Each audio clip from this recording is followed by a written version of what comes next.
नमस्कार किसान भाइयों, आज हम आए हैं बेर के बगीचे में और बेर के बगीचे में आपको प्रूनिंग कार्य के बारे में आज जानकारी देंगे। बेर की कटाई छटाई के बारे में आपको जानकारी देंगे। आपने थाई एप्पल, ग्रीन एप्पल बेर लगा रखा होगा, कश्मीरी बेर लगा रखा होगा या बाल सुंदरी बेर लगा रखा होगा, सेव, गोला, उमरान, केतली, चौचल, कोई भी वैरायटी का अगर बेर लगा रखा है तो बेर के अंदर कटाई छटाई कार्य करने का ये समय है। इसके बारे में आज आपको पूरी जानकारी इस वीडियो में देने वाला हूँ। आप नए हैं तो हमारे चैनल को सब्सक्राइब करें, लाइक करें, शेयर करें और प्यारा सा कमेंट भी करें। बहुत सारे कमेंट आ रहे थे, मेरे को थोड़ा समय कम मिल रहा था तो आज मैं सुबह सुबह बेर के बगीचे में आया हूँ और ये परफेक्ट टाइम है बेर के अंदर प्रूनिंग करने का, बेर के अंदर काट छाँट करने का ये परफेक्ट टाइम है। मई की आज 3 तारीख हुई है और मई का जो प्रथम सप्ताह से लेकर के प्रथम पखवाड़ा, मतलब इस महीने के जो प्रारंभिक 7 से लेकर 15 दिन है वो बेर की कटिंग करने के लिए सबसे उत्तम समय है। बहुत सारे लोग कहते हैं कि कई किताबों में भी लिखा हुआ रहता है कि अप्रैल में या 15 अप्रैल के बाद में कटिंग करना चाहिए, लेकिन मैं आपको बता दूं कि हमारे पश्चिमी राजस्थान में, और राजस्थान में नहीं पूरे राजस्थान के अंदर जहां भी बेर की खेती की जाती है, यहां पर ये मई का प्रथम सप्ताह से लेकर के 15 दिन तक का समय बेर की कटाई छटाई के लिए सबसे सर्वोत्तम समय है। मेरा इसमें काफ़ी लंबा एक्सपीरियंस है, लगभग मैं 10-15 साल से बेर की खेती के किसानों से मिलता हूं और उनको सलाह देता हूं। मैंने अप्रैल में भी कटाई करवाई है, लेकिन इतना बेहतरीन रिजल्ट नहीं आता है जितना कि मई के प्रथम सप्ताह से लेकर के प्रथम पखवाड़े तक जो रिजल्ट आता है वो रिजल्ट कहीं नहीं आता है। तो ये समय बिल्कुल सही है। किसान भाइयों, आपने अगर बेर की खेती कर रखी है तो बेर की कटाई करना बहुत आवश्यक है। क्यों आवश्यक है? हम सब पौधों में कटिंग नहीं करते हैं, लेकिन बेर की एक खास प्रवृत्ति होती है कि बेर में हमेशा जो फ्लावरिंग होती है, जो फूल आते हैं वो हमेशा नई शाखाओं पर आते हैं। आप देख रहे हैं ये पुरानी शाखा है, इसके ऊपर ये नई फुटान आ रखी है, इस नई फुटान के ऊपर ही हमेशा फूल आएगा। जो पुरानी जो शाखा है उस पुरानी शाखा के ऊपर फूल नहीं आएगा। तो अधिक फुटान हो, नई शाखाएं अधिक से अधिक निकले, इसके लिए हम बेर की कटाई छटाई करते हैं। देखो, इस वीडियो में मैं आपको पूरा लाइव कटिंग का शेड्यूल आपको दिखाऊंगा, किस तरीके से करनी है, किस तरीके से नहीं करनी है। कटिंग करने के लिए देखो कोई विशेष उपकरणों की आवश्यकता नहीं है। मेरे पास में एक ये करोती है, लोहे की करोती है, सामान्य सी, मैंने बाज़ार से 150 रुपये में खरीदी है और इससे हम कटिंग करेंगे। आपको कोई बाज़ार से अलग से उपकरण खरीदने की ज़रूरत नहीं है। आपके पास में अगर कोई कुल्हाड़ी हो, मेरे को वो स्केटियर देना, अगर आपके पास में ऐसा स्केटियर हो, ये देखो ऐसा स्केटियर हो तो ये भी काटने के काम में आ सकता है। आपके पास में कुल्हाड़ी हो तो कुल्हाड़ी भी काटने के काम में ली जा सकती है। आपके पास में जो घर पर काटने का साधन हो उससे आप काट सकते हो। अगर आपका बगीचा बड़ा है, थोड़ी पौधे अगर 5-6 साल के हो गए हों तो आप बिजली से काटने वाली मशीन से भी काट सकते हो, कुल्हाड़ी से भी काट सकते हो।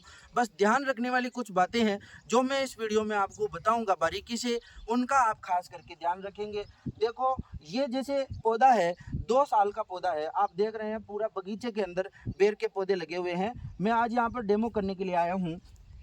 ये देखो, इस पौधे को काटते समय हमें ध्यान रखना है कि ये जो जमीन के पास में से हमें लगभग यहाँ से लेकर 1 फीट से हमारे को ज़्यादा नहीं छोड़ना है। तो जो शाखाएं हैं उनको हम करोती की सहायता से या स्केटियर की सहायता से हम काट लेंगे।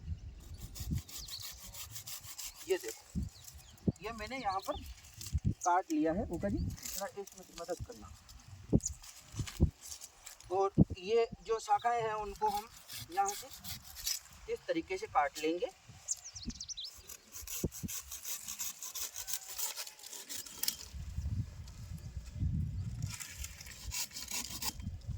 और ये स्केटियर से हमारे पास में जो छोटी छोटी शाखाएं हैं उनको हम यहाँ से स्केटियर की मदद से काट लेंगे।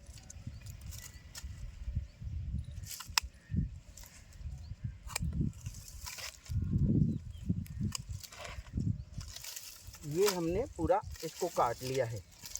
काटने के बाद में हम एक ध्यान करेंगे, फावड़ा कहाँ पर है, फावड़ा लाओ।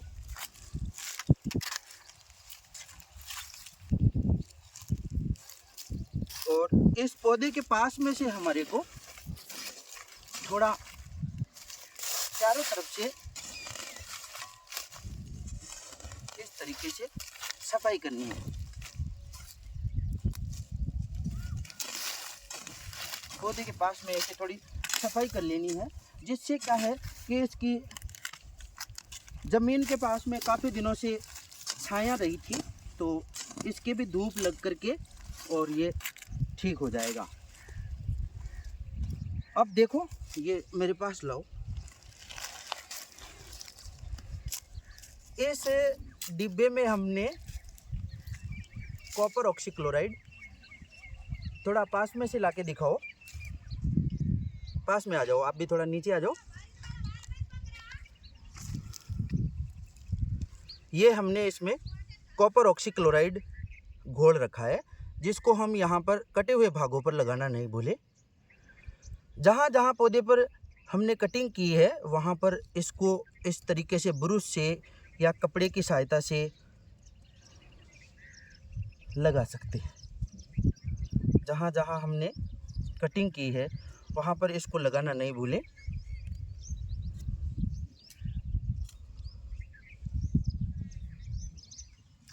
कोई जगह बची नहीं है। इस तरीके से आप कटिंग करके और ये कॉपर ऑक्सीक्लोराइड लगा दें। देखो क्या होता है, किसी भी पौधे के जो कटे हुए भाग है वहाँ पर रोगों का और रोग कारकों का प्रभाव जल्दी होता है। तो इसको अगर हम कॉपर ऑक्सीक्लोराइड का लेप कर दें, कॉपर ऑक्सीक्लोराइड COC के नाम से बाज़ार में मिलता है। COC इसकी शॉर्ट फॉर्म है, कॉपर ऑक्सीक्लोराइड। अगर कॉपर ऑक्सीक्लोराइड नहीं मिलता है तो हमारे को कोई फफूंदनाशक जैसे थायरम कैप्टान या कार्बेंडाजिम, मैनकोजेब ये मिल जाए। अगर नहीं मिले तो हम बोर्डो मिश्रण भी इसके ऊपर लगा सकते हैं, बोर्डो मिश्रण का इसके ऊपर लेप कर दें। अगर कहीं पर दीमक की शिकायत थोड़ी ज़्यादा है तो मैं आपको बता दूं कि इसी सॉल्यूशन के अंदर आप थोड़ा क्लोरोपाइरीफॉस है 20 cc का, वो क्लोरोपाइरीफॉस 20 cc भी इसके अंदर मिक्स करके और साथ में इसको यहाँ पर लेप करेंगे तो आपके दीमक की भी प्रकोप नहीं होगा। अगर आप चाहते हैं तो इस पौधे के जो तना है, इस तने के ऊपर भी इस तरीके से आप इसको लेप कर सकते हैं। अगर यहाँ पर हम तने के ऊपर लेप कर देते हैं तो पौधे की लाइफ बढ़ जाती है और पौधे के अंदर कोई बीमारी नहीं आती है। ये कार्य करना अति आवश्यक है। इसको करने से आपके जो बगीचा है इसकी लाइफ बढ़ जाएगी। लगभग ये बेर का बगीचा हमारे को 25 से 30 साल तक उत्पादन देगा। और अगर हम ये कार्य प्रॉपर नहीं करेंगे, इस तरीके से हम लेप नहीं करेंगे तो आने वाले 5 साल बाद में या 7 साल बाद में पौधे के अंदर बीमारियां लग जाएगी, पौधे के अंदर जो ये शाखाएं हैं वो सूख जाएगी, तो बगीचा जल्दी नष्ट हो जाएगा। इसलिए आप इस वैज्ञानिक विधि से आप बेर की काट छांट करें। और जो मैंने इसके पास में से ये मिट्टी दूर की है उसका कारण है कि अब गर्मी का मौसम है तो यहाँ पर गर्मी में पौधे की जड़ों के पास में भी धूप लगेगी और अगर कोई दीमक के या सफ़ेद लटके अंडे होंगे वो भी नष्ट हो जाएंगे। इसके बाद में हम यहाँ पर खाद डाल करके और सिंचाई करेंगे, लेकिन अभी 15 दिन तक हम इसको ऐसे का ऐसा खुला ही छोड़ेंगे। तो आपको ये वीडियो बहुत अच्छी लगी होगी, आपको मेरे हिसाब से आपको सभी जानकारी इसमें प्राप्त हुई होगी। और आपको किसी भी प्रकार की कोई जानकारी चाहिए तो आप हमारे को कमेंट कर सकते हैं, हमारे से संपर्क कर सकते हैं। आपको किसी भी प्रकार की खेती बाड़ी से संबंधित जानकारी चाहिए तो आप मनोज कुमार आपकी सेवा में हाजिर है। आप कभी भी मुझे कॉल कर सकते हैं, मुझसे संपर्क कर सकते हैं। बहुत बहुत धन्यवाद।